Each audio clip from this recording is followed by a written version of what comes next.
Después fueron sus hermanos a apacentar las ovejas de su padre en Siquem.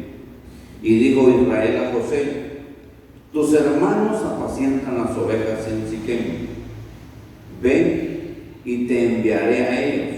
Y él respondió: heme aquí. E Israel le dijo: ve ahora, mira cómo están tus hermanos y cómo están las ovejas, y tráeme la respuesta. Y lo envió del valle de Hebrón y llegó a Siquem. Y lo halló un hombre andando él errante por el campo, y le preguntó a aquel hombre diciendo: ¿qué buscas? José respondió: busco a mis hermanos. Te ruego que me muestres dónde están apacentando. Aquel hombre respondió: ya se han ido de aquí, y yo les oí decir: vamos a Dotán. Entonces José fue tras sus hermanos y los halló en Dotán. Cuando ellos lo vieron de lejos, antes que llegara cerca de ellos, conspiraron contra él para matarle, y dijeron el uno al otro: he aquí viene el soñador. Ahora pues, venid y matémosle, y echémosle en una cisterna, y diremos: alguna mala bestia lo devoró, y veremos qué será de sus sueños. Cuando Rubén oyó de esto, lo libró de sus hermanos y dijo: no lo matemos. Y les dijo Rubén: no derraméis sangre, echadlo en la cisterna que está en el desierto, y no pongáis mano en él, por librarlo así de sus manos, para hacerlo volver a su padre. Sucedió pues que cuando llegó José a sus hermanos, ellos quitaron a José su túnica, la túnica de colores que tenía sobre sí, y le tomaron y le echaron en la cisterna, pero la cisterna estaba vacía, no había en ella agua. Y se sentaron a comer pan, y alzando los ojos miraron, y aquí una compañía de ismaelitas que venía de Galad, y sus camellos traían aromas, bálsamo y mirra, e iban a llevarlo a Egipto. Entonces Judá dijo a sus hermanos: ¿qué provecho hay en que matemos a nuestro hermano y encubramos su muerte? Venid y vendámosle a los ismaelitas, y no sean nuestras manos sobre él, porque él es nuestro hermano, nuestra propia carne. Y sus hermanos convinieron con él. Y cuando pasaban los madianitas, mercaderes, sacaron ellos a José de la cisterna y le trajeron arriba, y le vendieron a los ismaelitas por 20 piezas de plata, y llevaron a José a Egipto. Te damos gracias, Señor, esta noche por esta palabra gloriosa que tú nos concedes compartir. Señor, abre nuestro corazón, nuestra mente y nuestro entendimiento, para que a través de ella tu Espíritu Santo nos ministre y pueda guiarnos a hacer las cosas de la manera correcta. En el nombre de Jesús. Amén. El camino del cristiano, largo, pero vale la pena. ¿Cuántos creen que vale la pena? El camino del cristiano, largo, pero vale la pena. Anoche estuvimos donde el hermano Noé y su esposa, y me llamó la atención cuando su esposa contaba cómo empezó la iglesia, los nombres de los pastores que ha tenido y cómo evolucionó. Y quizás aquel campito con unas 2 personas fue formándose y creciendo y avanzando, y hoy es la iglesia Apocalipsis de Mayoinas, cuya presencia de Dios nunca se ha apartado de mí. Y eso me llamó la atención. Y dije: el camino en el Evangelio realmente es largo, pero vale la pena. Vale la pena. ¿Qué cree usted que le dolió más a José? Usted conoce la historia que Jacobo o Israel, a quien Dios le cambió el nombre, tuvo 12 hijos, pero su hijo menor el más pequeño, como él lo tuvo en su vejez, le amaba tanto que hasta lo quiso distinguir de sus hermanos y le hizo una túnica de colores para que él la vistiera y la luciera ante sus hermanos. A este José, que su padre amaba tanto, Dios lo escogió. ¿Cuántos creen que Dios nos escogió? Es que la Biblia nos dice: no me elegisteis vosotros a mí, sino que yo os elegí a vosotros. Entonces Dios escogió a José para un propósito. Lo escogió quizá porque vio en José la característica de un hombre noble, quizá porque vio en José la característica de un hombre íntegro, quizá porque vio Dios en José algo que llamó la atención de Dios y por eso Dios lo escogió. Ahora que Dios lo escogió, le empieza a mostrar Dios a José su propósito. Le empieza a mostrar qué es lo que Dios quiere hacer en la vida de él y cómo lo va a empezar a moldear y a prosperar. Y le presentó cosas bonitas, el sueño de que tuvo, de que esto, que lo otro. Y José le contó a sus padres y le contó a sus hermanos aquellos sueños tan maravillosos que tuvo José. Pero resulta que Dios le mostró esos sueños, lo que Dios no le dijo, el proceso que tenía que pasar para alcanzar esos sueños. Quizás si Dios le dice el proceso que tenía que pasar para alcanzar los sueños, José ni siquiera hubiera contado los sueños, mejor se hubiese quedado callado, se hubiera hecho el olvidado y todo hubiera pasado. Pero Dios no le dijo eso, el proceso. Ahora, cuando José, vea cómo dice la Biblia, se la leí, su padre estaba en casa y sus hermanos o los hijos de su padre estaban cuidando las ovejas. Su padre lo llama y dice: ven y ve a buscar a tus hermanos y mira cómo están, y les envió comida y le dijo: y tráeme la respuesta, ven a reportarme cómo están, cuál es el estado de ellos, si están bien, les ha pasado esto, aquello. Y entonces José sale corriendo a buscarlos. No dice la Biblia cuánto caminó, pero los encontró. Pero cuando los encontró, ya usted vio la historia, lo que conspiraron contra él. Primero matarlo, después no meterlo en el agujero. Después de meterlo en el agujero, mejor decidieron venderlo como esclavo para librarse de las manos, de la sangre de él. Pero en ese momento que lo vendieron como esclavo, ¿qué cree usted que fue lo que más le dolió a José?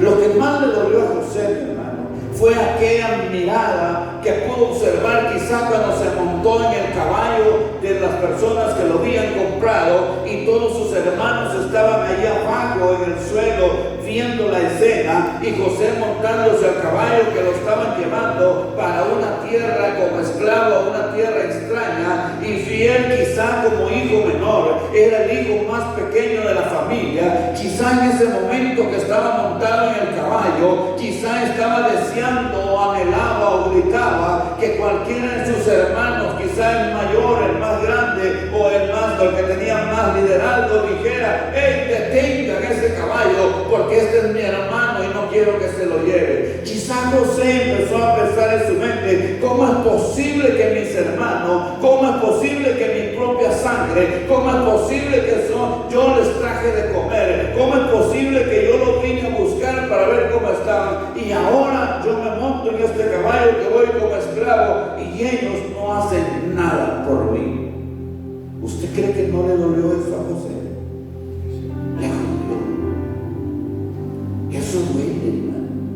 Cuando miras que tú estás pasando dificultades, cuando alguien te da cuenta que tú estás pasando problemas, y aquellos tus amigos, aquellos que eran tus hermanos, aquellos que eran tu familia, aquellos que jugaban contigo, ahora siquiera te voltean a ver, ni siquiera te hacen una mirada, ni siquiera se preocupan por ti. Yo creo que eso duele, porque uno se siente traicionado. Y José le dolió ese momento en que se montó aquel caballo y que empezó a caminar. El caballo empezó a caminar, la cuadrilla empezó a caminar, y los hermanos empezaron a quedar lejos y lejos, y quizás allá a lo lejos todavía todavía volteaba a ver a José con la esperanza de que alguno de sus hermanos dijera: no se lo lleve. Pero esa esperanza no llegó. José tuvo que ir a Egipto. Ahora bien,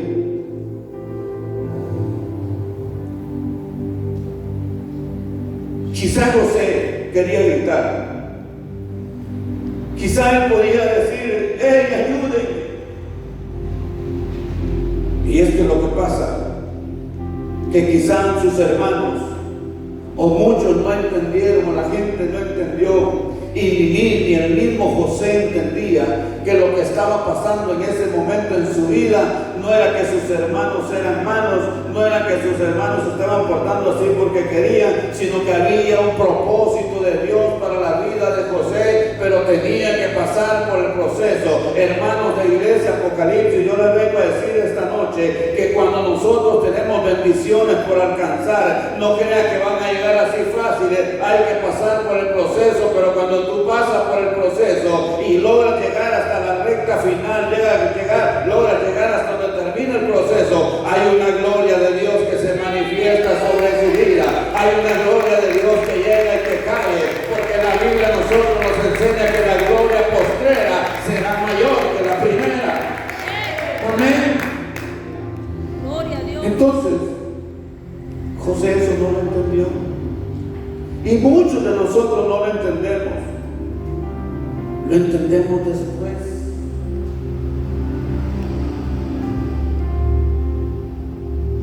Yo tenía la grande ilusión, un anhelo de establecer lo que quería, y me uní a otra familia, que era otra familia llamada pastoral, para llegar a obtener lo que deseaba. Pero me dolió aquel día que esta gente, a los 6 meses de estar con ellos, me cortaron y me dieron por terminado. Y me sentí tan quebrantado que caminé por toda la carretera llorando hacia mi casa, angustiado por lo que había pasado. Y hermanos, no lo entendí, pero ese momento era que Dios estaba obrando. ¿Estaba para qué?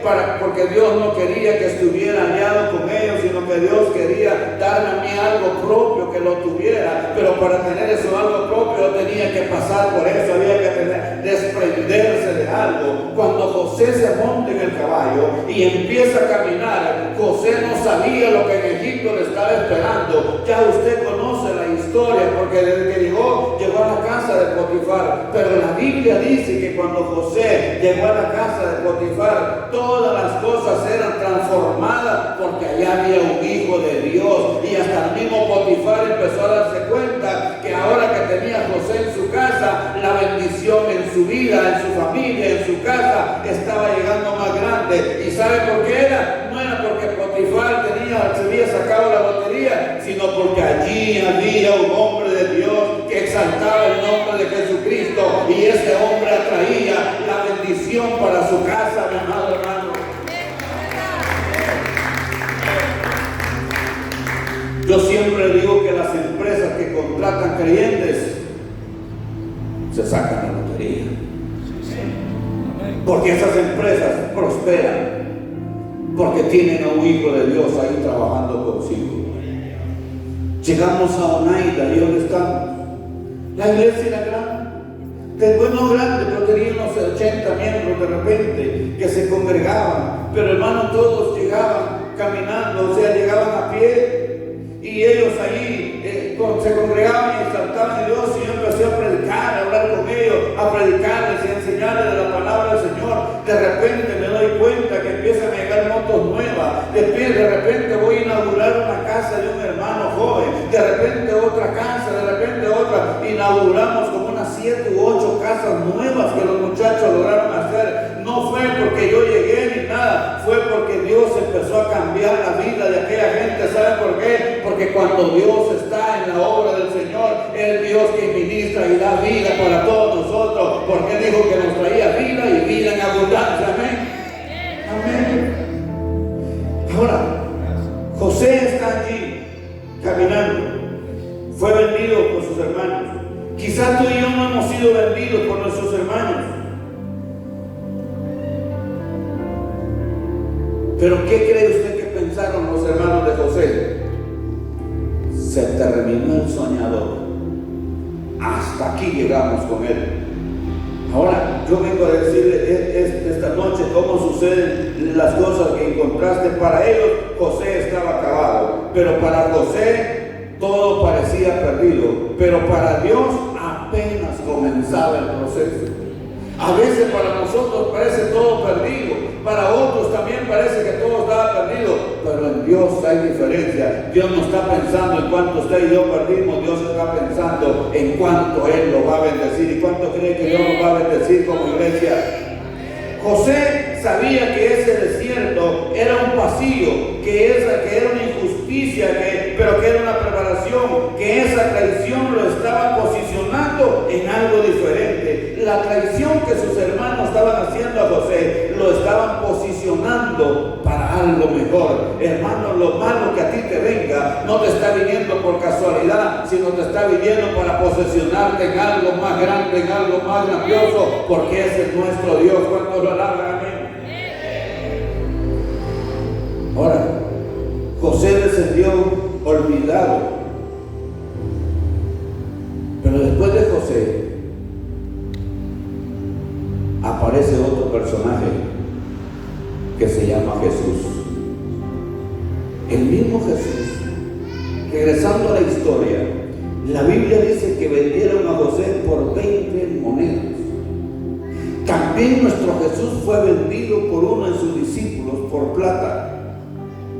Y él, hermano, tuvo la capacidad, nuestro Señor Jesucristo, de decir en aquel momento que estaba crucificado: Padre, perdónales porque no saben lo que hacen. Ahora, ¿qué quiero decir en esta situación, mi amado hermano? Que si este Jesús tuvo la capacidad, Él es nuestro héroe, y si nosotros estamos siguiendo a este Jesús, que es nuestro héroe de salvación, también nosotros estamos expuestos a lo que podamos sufrir en esta tierra, pero no importa cuánto tengamos que sufrir, hay un Dios todopoderoso que ministra nuestras vidas. Amén. Ahora, lo más grandioso que sucede con José es que el tiempo pasó. Usted se da cuenta en la historia que la hambruna, que estando José en Egipto, pasó todo el proceso de la casa de Potifar a la cárcel, y de la cárcel se convierte en jefe de los presos, en interpretador de los sueños. Luego le interpreta a dos hombres que tuvieron un sueño. Estos dos hombres se les concedió igualito, uno lo ejecutaron y al otro lo reinstalaron. Pero estando aquel reinstalado en su puesto, el faraón tiene un sueño que lo turba, y entonces se acordó aquel preso a quien le habían interpretado el sueño, y le dijo al faraón: hay un hombre en la cárcel del cual yo tuve un sueño y mi compañero también. A ambos nos interpretó el sueño y se nos cumplió tal como él lo interpretó. Y el faraón dijo: tráiganmelo, quiero conocerlo. Y cuando José está ante el faraón, y el faraón le cuenta el sueño turbador que tuvo, que las 7 vacas flacas, las 7 vacas gordas, las 7 gavillas frondosas y las 7 gavillas secas, y que las flacas se consumen a las gordas, y entonces el faraón está turbado, y José le interpreta el sueño y le dice: señor rey, hay 7 años de abundancia y 7 años de escasez. Y esa interpretación provocó que José saliera desde la cárcel, de lo más profundo de la cárcel, de lo más recóndito de la cárcel. Ahora José llega y viene a sentarse como el mayordomo de Egipto, como el segundo al mando después del faraón. Oiga, mi amado hermano, eso no crea que es tan fácil, salir desde allá de la cárcel y ahora venir y posesionarse a un costado del faraón. El faraón le dice: yo soy el grande en el reino y tú eres el administrador de todo Egipto.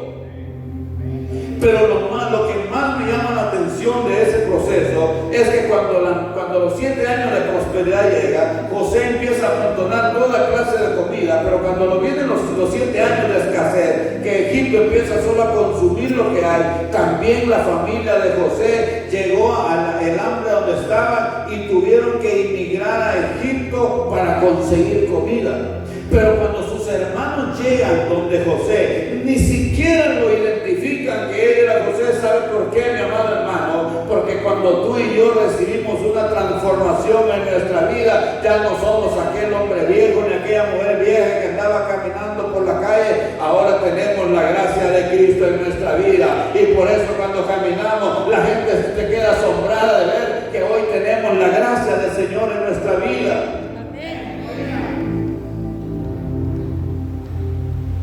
Como yo solía tomar mucho, una señora siempre me decía cuando yo me entregaba a Cristo y no le he caído el aguacero, hermano, porque me decía que yo era un hermano de cartón, que lo más caerme el agua yo me iba a deshacer. Pero yo seguía. La señora se murió, se fue sin Cristo, y ya no sé, obviamente si se fue sin Cristo está en el lago de fuego, y nosotros seguimos predicando el Evangelio de Jesucristo aquí. Eso no es porque seamos fuertes, sino por la gracia del Señor Jesús. Amén.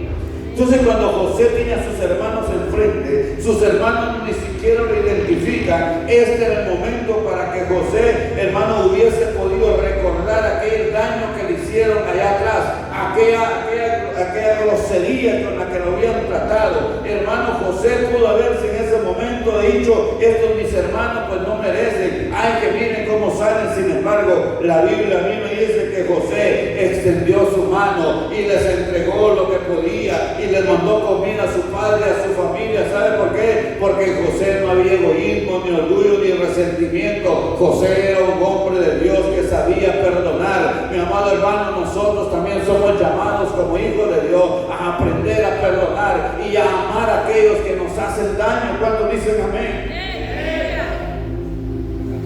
Y es que verdaderamente hay mucha gente que trata de hacernos daño, pero no tenemos que tomar en cuenta a aquellos que nos hacen daño. José, cuando vio a sus hermanos, él no les reclamó, él no le dijo: ustedes me vendieron, ¿se acuerdan? ¿Cómo creen que se hubieran sentido sus hermanos sin el día que los ve? Él les empieza a reclamar. Él no les pidió cuenta, él no cerró las manos, él no dejó que su corazón lo traicionara e hiciera como pudiera haber dicho cualquiera, sino que dejó guiarse por el Señor para amarlos. Ellos se fueron con la provisión. Ya usted conoce la historia, cómo él le puso para que pudieran regresar, y hasta entonces se dieron cuenta quiénes eran. Ellos, los hermanos, se dieron cuenta quién era aquel gobernador de Egipto. No tomaron en cuenta, quizá ellos en ese momento ni siquiera se acordaron de aquellos sueños que había contado José. Quizá ellos en ese momento ni siquiera pasó por su mente que José había tenido sueños maravillosos y que los estaba alcanzando. Ellos ya se les había olvidado, a todo el mundo quizás se les había olvidado, pero había un Dios todopoderoso que estaba haciendo el proceso en la vida de José, y ahora José está alcanzando la bendición porque Dios es grande. Amén. Por lo tanto, mis amados, José jamás actuó como debió actuar, sino que lo hizo con la alianza del Señor Jesucristo.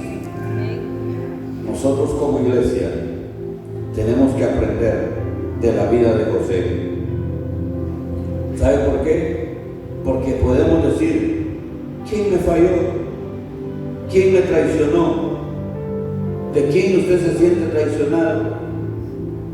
A Jesús y a José lo traicionaron su propia familia. Tú y yo estamos aquí ahora exaltando al Señor, y quizás muchos nos han querido hacer daño, pero eso no significa que nos van a botar. Antes bien, de donde la gente nos quiere botar, Hay un Dios que nos levanta y nos pone como nuevas personas para servirle. Hay un Dios todopoderoso que nos restaura. Hay un Dios todopoderoso que nos levanta y nos vuelve grandes en Él. No porque seamos buenos, sino porque su misericordia es grande. Porque esa es la misericordia de nuestro Dios. Dios quiere con la iglesia hacer como con la vida de José, pero hay que pasar el proceso. Por eso le dije, el camino del evangelio es largo, pero vale la pena. ¿Cuántos dicen amén? No se canse de servir al Señor Jesucristo. No nos cansemos. Que pasen los años, que vengan todos los años que quieran venir, pero no nos apartemos del camino del Señor. Yo quiero orar esta noche con ustedes. ¿Quieren ponerse de pie?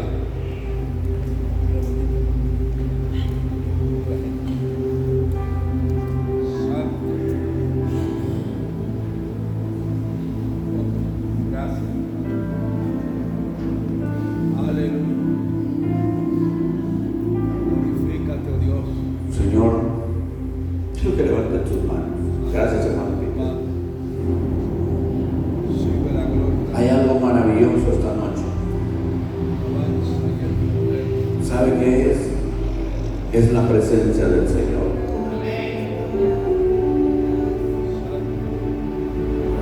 Yo quiero llamar a este lugar a alguna persona que se haya sentido que lo han excluido y que hoy Dios lo pueda restaurar. Quiero decirte que lo que te han hecho no te lo han hecho a ti, se lo hicieron a Dios. Pero hoy Dios restaura tu vida. Hoy Dios restaura tu vida.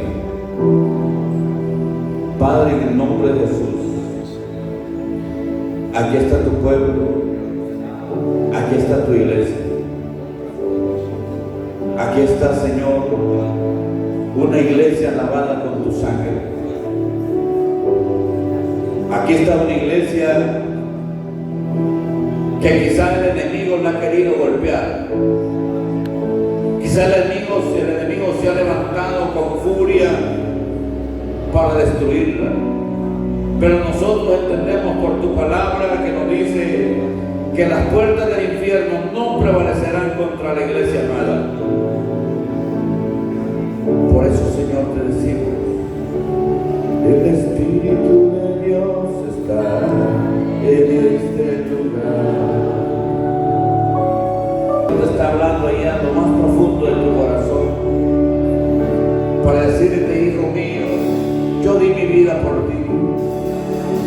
Para decirte, hijo mío, yo te redimí.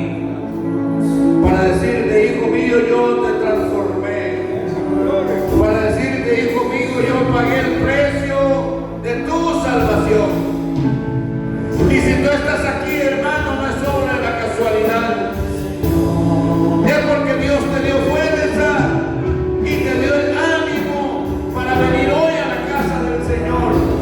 Quizá cansado, quizá adolorido, quizá con enfermedad, quizá con problemas, pero te decidiste a venir hoy a la casa del Señor y adorarle a Él, porque has entendido que sin Él nada somos, que fuera de la presencia de Él nada somos, Dios mío. Por tanto ahora, iglesia amada, hoy en el nombre de Jesús nos ponemos en las manos de Cristo.